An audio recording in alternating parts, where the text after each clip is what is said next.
북한의 체제를 흠모하고 그에 따르는 것을 종북이라고 하죠. 근데 어느 유명한 작가가 자신이 종북이라는 비난에 대해서 자기가 북한을 좋아할래야 좋아할 수 없는 이유를 이렇게 말했습니다. 먼저 자신은 3대째 진행되는 북한의 세습을 아무리 생각해봐도 인정할 수가 없고, 또 북한에서 예술이란 체제 찬양을 위한 도구, 그 이상도 이하도 아닌데 그러한 북한을 좋아할 수가 없다는 것이었어요. 그런데 이보다 더 중요한 세 번째 이유가 있습니다. 북한은 굶주린 사람이 너무 많다는 것이었습니다. 옛날에도 백성들은 먹을 것을 하늘로 여긴다고 했고, 백성 굶기는 임금은 죄인 취급을 당했는데, 옛날도 아니고 21세기에 수많은 사람들을 굶기고 심지어 죽게 만드는 북한을 어떻게 좋아할 수가 있겠느냐는 것이었습니다. 저는 하나님 나라의 모형인 교회도 마찬가지라 생각합니다. 영의 양식인 말씀을 제대로 먹이지 못하는 교회, 그래서 교인으로 하여금 말씀에 굶주리도록 만드는 교회는 그건 이유 여하를 막론하고 무조건 자격 없는 교회입니다. 물론 말씀만 잘 먹인다고 완벽한 교회인 것은 아니겠지만, 말씀을 먹이지 못하면 다른 모든 것들이 어떠하건 그건 무조건 그것으로 끝입니다. 그리스도인들은 일단 말씀을 듣고 읽고 먹어야 됩니다. 그리고 그 말씀의 토대 위에 내 삶과 신앙을 세워가야 됩니다. 다시 말하면 말씀이 내 신앙의 뿌리가 되어야 됩니다. 바람에 흔들리던 나무가 넘어지지 않고 설 수 있는 것이 뿌리의 힘 때문인 것처럼, 신앙의 뿌리인 말씀의 토대 위에 삶을 세워가는 사람은 흔들릴지언정 영적으로 무너지지 않습니다. 자, 그런데 말씀을 듣고 먹을 때 반드시 전제되어야 될 것이 있습니다. 성경 말씀을 사람의 말이 아닌 하나님의 말씀으로 믿고 받아들여야 됩니다. 그래야 말씀이 말씀됩니다. 오늘 읽은 본문은 바울이 데살로니가 교회에 보낸 편지의 일부인데, 바울은 13절에서 하나님께 쉬지 않고 감사한다고 말합니다. 얼마나 데살로니가 교회를 보면서 기뻤으면 그렇게 감사하고 쉬지 않고 감사한다고 표현을 했겠습니까? 여러분, 바울은 편지를 보내는 교회마다 그 편지 첫 부분에 항상 인사말과 또 감사를 한 차례씩 기록했어요.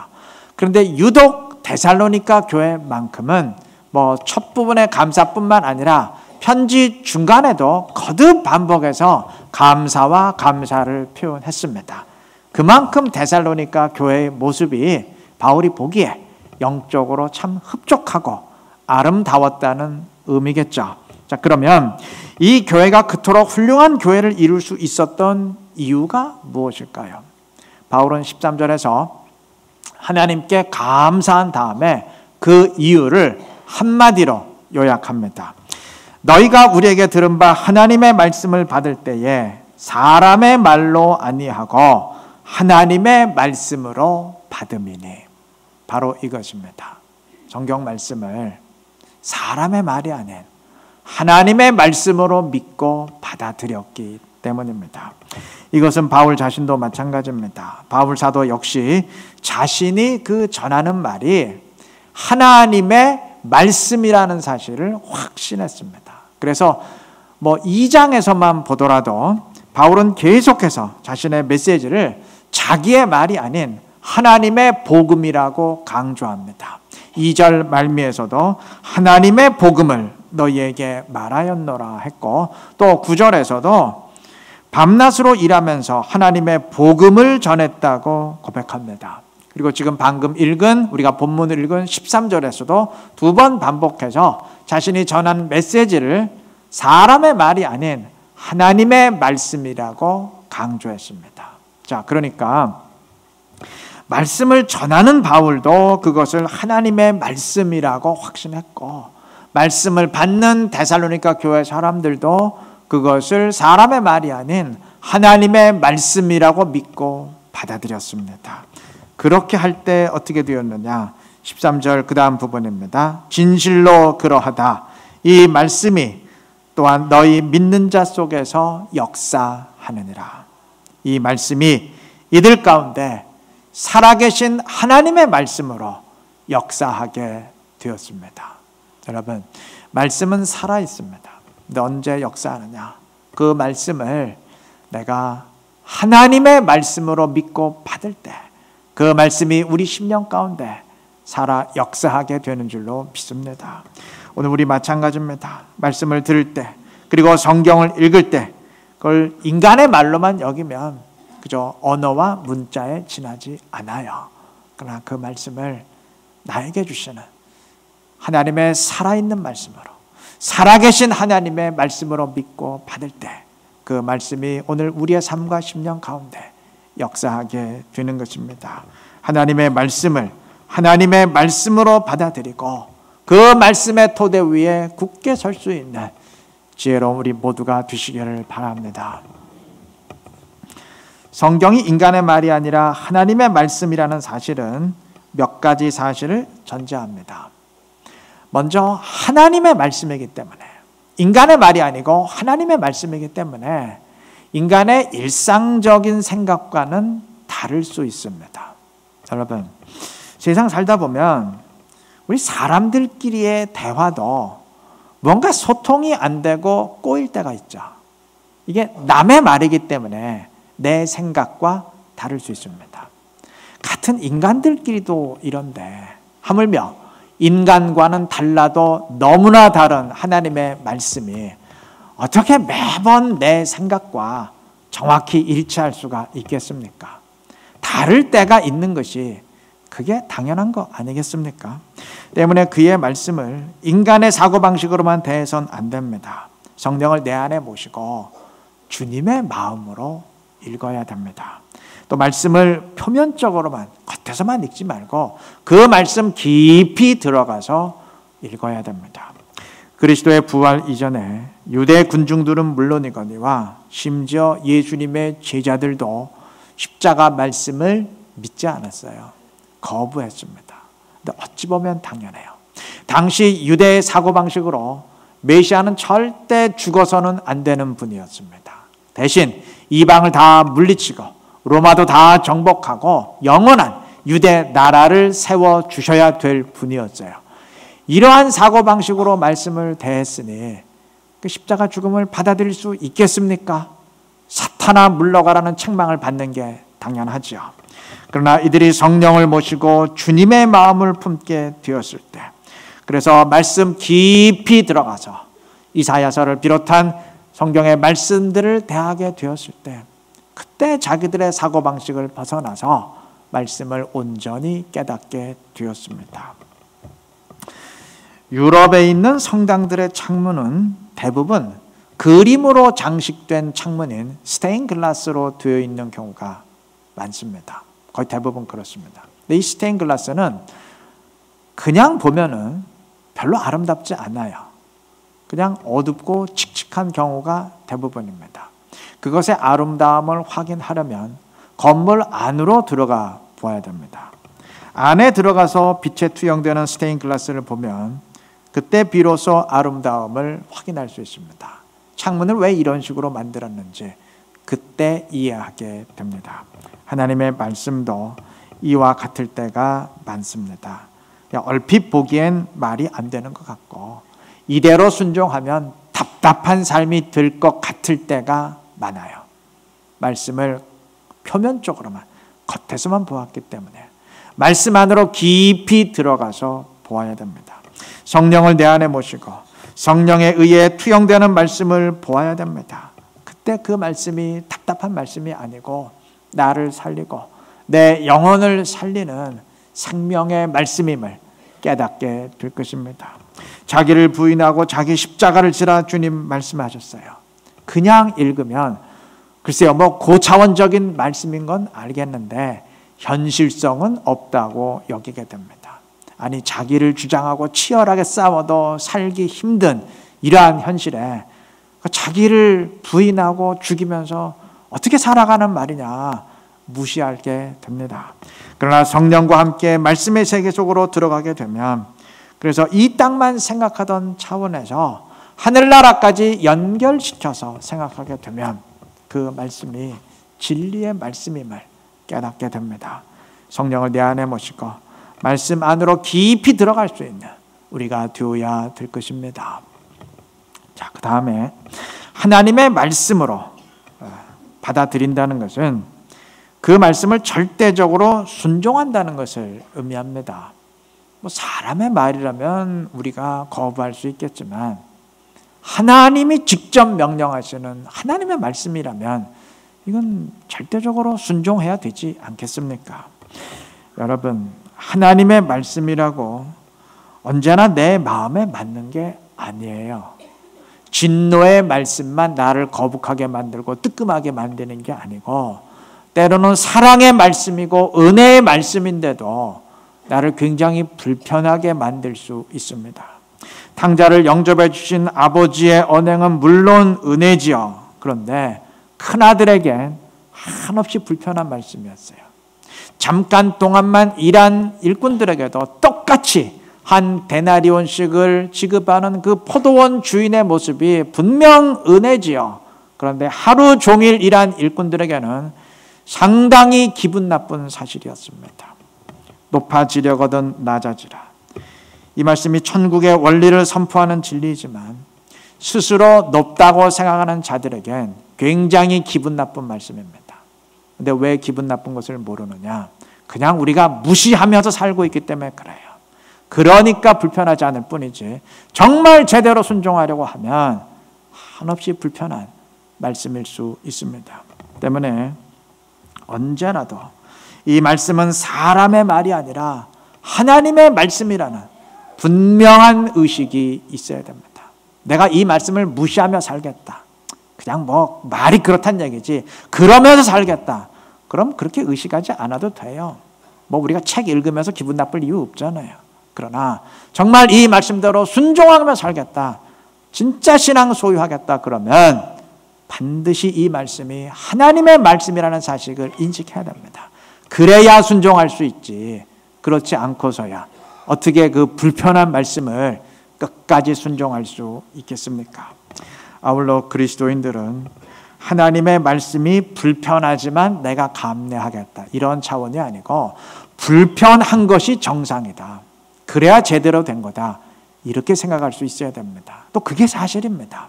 히브리서 4장 12절은 이렇게 증언합니다. 하나님의 말씀은 좌우의 날선 어떤 검보다도 예리하여 혼과 영과 및 관절과 골수를 찔러 쪼개기까지 하며 그랬습니다. 여러분, 하나님의 말씀은 나를 찌르고 쪼개는 칼입니다. 나를 바로잡기 위한 수술용 칼입니다. 근데 그 칼이 언제나 즐겁기만 하겠습니까? 아니, 외과 수술 받으면서 그 수술 자체를 즐거워할 사람 있겠어요? 정신병자가 아닌 한 없죠. 그러니까 불편하고 때로는 통증이 느껴지고 내 마음을 후벼 파는 게, 나를 기분 나쁘게 하는 게 사실은 그게 당연한 겁니다. 그래야 정상입니다.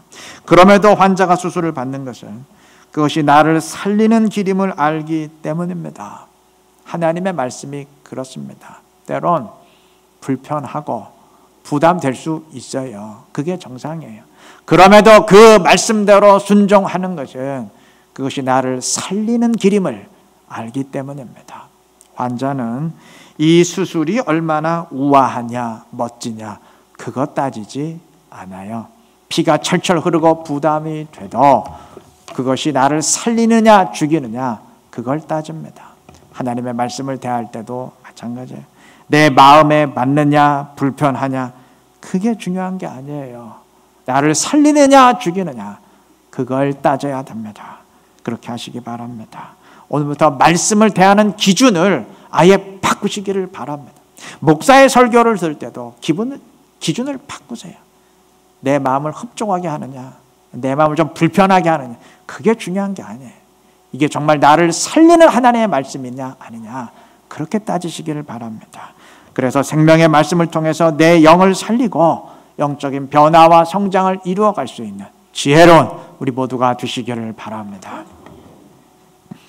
13절의 증언처럼 데살로니가 교회는 말씀을 하나님의 말씀으로 받는 교회였는데 이와 연관해서 보아야 될 게 있습니다. 바로 그 다음 14절입니다.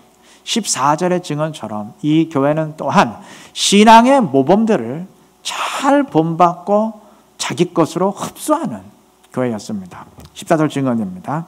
형제들아, 너희가 그리스도 예수 안에서 유대에 있는 하나님의 교회를 본받은 자 되었으니 그랬습니다.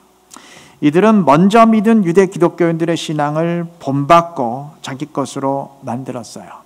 당시 유대 지역의 교회는 예루살렘 교회밖에 없었으니까 이 말은 예루살렘 교회의 좋은 모습을 본받고 흡수했다는 말이겠죠. 그래서 어떤 모습을 보였느냐? 14절 그 다음 보시면 그들이 유대인들에게 고난받음과 같이 너희도 너희 동족에게 동일한 고난을 받았느니라 그랬습니다. 자, 이 말은 단지 예루살렘 교회가 고난받은 것처럼 이들도 핍박을 받았다는 말은 아니겠죠. 고난받는 것 자체가 칭찬받을 만한 일이거나 본받을 일은 아니지 않습니까? 이 말은 예루살렘 교회의 모습처럼 이들도 고난 가운데도 흔들리지 않는 그런 성숙하고 견고한 믿음의 모습을 보였다는 말이겠죠. 자, 그런데 이 14절은 그 앞에 장에 1장 6절과 연관해서 보아야 됩니다. 왜냐하면 이 두 말씀이 똑같은 것을 말하고 있기 때문입니다. 1장 6절입니다. 또 너희는 많은 환난 가운데서 성령의 기쁨으로 말씀을 받아 우리와 주를 본받은 자가 되었으니 그랬어요. 본문 14절의 증언과 같은 내용이죠. 이들은 고난 가운데서도 우리와 주를, 즉 바울과 그리스도를 본받았어요. 그래서 고난 가운데도 흔들리지 않는 그런 견고한 믿음을 보였습니다. 자, 그러니까 1장 6절과 본문 14절 함께 읽으면 데살로니가 교회는 어떤 교회였습니까? 그리스도를 본받았고 또 바울과 같은 이방의 사역자를 본받았고 또 유대 지역에 있는 예루살렘 교회의 좋은 모습도 본받았고 하여간 이들은 신앙의 좋은 모습은 대상을 가리지 않고 다 본받고 자기 것으로 만들었어요. 이것이 바람직한 그리스도인의 모습입니다. 우리도 이래야 됩니다. 훌륭한 신앙의 인물들을 직접 접하거나 또는 간접적으로 들을 때 그걸 본받아야죠. 그냥 그렇게 하지 아니하고 그 사람은 그 사람이고 나는 나지. 또 성경의 인물들을 보면서 성경을 왜 기록했겠습니까? 우리 보고 좀 본받으라고 기록한 거 아니겠어요? 그 인물들을 읽으면서 바울은 바울이고 나는 나지. 이런 식으로만 생각하면 아무리 좋은 영적 환경 속에 있어도 그 어떤 변화와 성장 이루기 힘듭니다. 그 대신 그러한 사람들을 통해서 영적인 자극을 받고 나도 그렇게 한다. 이렇게 본받으려고 할 때 변화와 성장을 이룰 수 있는 것 아니겠습니까?